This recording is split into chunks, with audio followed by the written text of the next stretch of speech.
वीरगञ्जको कृषि औजार कारखाना त्यो चाहिँ नेपाल सरकारकै उद्योग हो।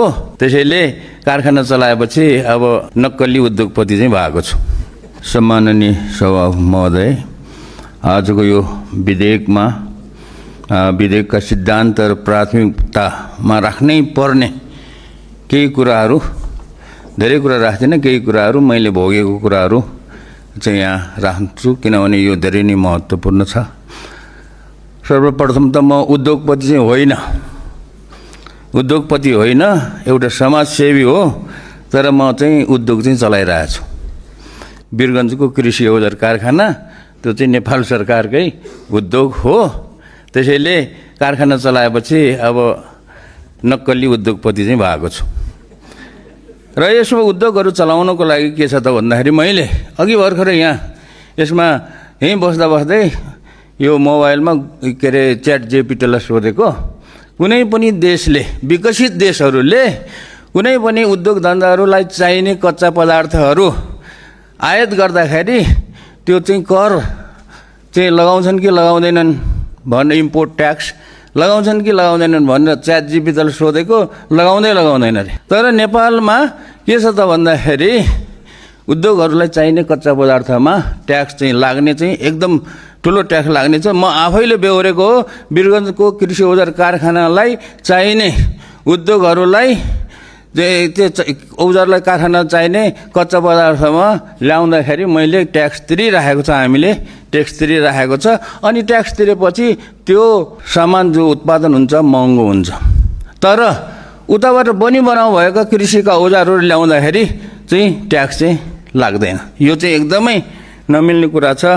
यो चाहिँ होस् भन्ने कुराहरू म चाहिँ भन्न चाहन्छु, पहिलो कुरो चाहिँ।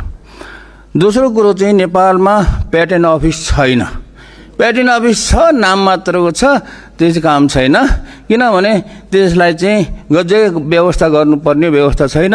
त्यसैले हाम्रो नेपाली भाइहरू, केही भाइहरू छन्, उनीहरूले चाहिँ केही कुराहरूको प्याटेन्ट गर्नु पर्यो भने चाहिँ इन्डिया पनि जान्छन् र बाहिरतिर पनि गर्छन्। र विदेशमा बस्ने हाम्रो नेपाली एनआरएनए भाइ बहिनीहरूले चाहिँ नेपालमा प्याटेन्ट अफिस भयो भने हामी पनि हाम्रो चाहिँ उनीहरूको जुन इन्टेलेक्चुअल प्रोपर्टी छ त्यो के अरे नेपालमै राख्छौँ भनेर ल्याउँछौँ, दर्ता गर्छौँ पनि भनिराखेको छन्। त्यसैले राम्रो प्याटेन्ट अफिस होस् र नेपालमा मात्रै होइन, कसैले नयाँ कुरा इन्टेलेक्चुअल प्रोपर्टी प्याटेन्ट गर्नु पर्यो भने विदेशमा जाँदाखेरि सक्दैन, यति महँगो हुन्छ। त्यो विदेशमा प्याटेन्ट गर्नुपर्छ, फेरि नेपालमा मात्रै प्याटेन्ट गरेर हुँदैन। तपाईँले इन्डियामा गएर प्याटेन्ट गर्नुपर्छ, कुन देशमा गएर चाहिँ त्यहाँ उत्पादन गरेर व्यापार गर्ने हो, त्यो हरेक देशमा प्याटेन्ट गर्नुपर्छ।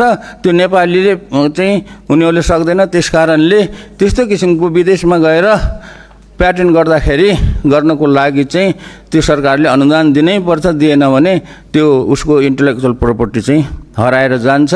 र यसरी उनीहरूले प्याटेन्ट गरेर कुनै कुराहरू चाहिँ विकास गरेर उत्पादन गरेर चाहिँ के अरे उत्पादन गरेर अलिअलि पैसा कमाउन थाल्यो भने, देशलाई पनि अलिअलि कर तिर्न थाल्यो भने, रोजगारी सिर्जना गर्यो भने सुरुमा चाहिँ उनीहरूलाई चाहिँ करमा चाहिँ विशेष किसिमको थोरै भए पनि प्रोत्साहन गर्नको लागि छुट दिने व्यवस्था होस् भन्ने चाहिँ म चाहिँ चाहन्छु। र अन्तमा अब मैले भन्ने गरेको, जहिले पनि भन्ने गरेको, सबै साधारण जनतालाई पनि थाहा छ, मेरो माग भनेको यो उसको लागि, रिसर्च इनोभेसनको लागि, नवप्रवर्तनको लागि, के अरे यो बजेटको यो के बजेट भन्छ, यो पुँजीगत खर्चको 1% छुट्याउने भन्ने चाहिँ यो सर्वसाधारण सबैलाई थाहा छ। यो कुरा चाहिँ अहिलेको यो उसमा चाहिँ प्राथमिकतामा परोस् र छुट्याइयोस्।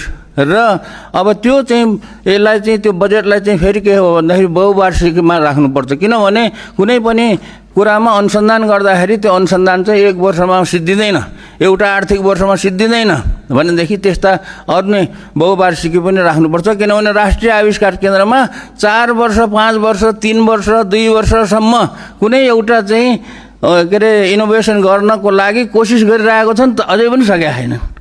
त्यो हरेक वर्षमा चाहिँ त्यो सक्नुपर्ने गरेर त्यस्तो किसिमको चाहिँ ऐन बनाइएन भने के अरे बनाइयो भने त्यो चाहिँ कुनै किसिमको इनोभेसन हुँदैन।